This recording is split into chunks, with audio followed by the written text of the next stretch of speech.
What if I told you, you might not be making your own decisions? That every choice you've made, what you do, who you see, where you work, might have been carefully guided without you even realizing it. Sounds crazy, right? But that's exactly what happened to Alex. And it might be happening to you, too. Alex had a good life. Or at least, that's what he believed. He had a solid career, a caring girlfriend, and complete control over his decisions. Or so he thought. It started small. Things anyone would overlook. His girlfriend, Emily, never forbade him from doing anything. But every time he made plans with certain friends, she'd say, "Oh, yeah, have fun. I guess I'll just have dinner alone again."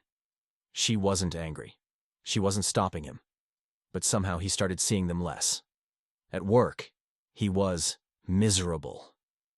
The job drained him. One day he told Emily, "I think I might quit. I hate this place." She didn't protest. She didn't argue. Instead, she tilted her head and said, "I just don't want you to regret it later." "Are you sure you can afford to take a risk?" Doubt crept in. Suddenly, staying at that soul-sucking job felt like his own decision. Over time, his world shrunk without him noticing. The more he chose Emily's comfort over friends, the more they stopped inviting him. The more he decided to stay at his job, the harder it felt to leave. One day, an old friend reached out. "Man, we never see you anymore. What's going on?" "Just busy. You know how it is," Alex replied. His friend hesitated. Then he said something that hit Alex like a freight train. "I feel like every time we invite you, it's like you have to get permission first." That stuck with him. Because deep down, he knew it was true. Later that night, Alex sat alone, staring at his phone. He scrolled through his messages. How had he let so many friendships fade? How had he ended up stuck in a job he hated?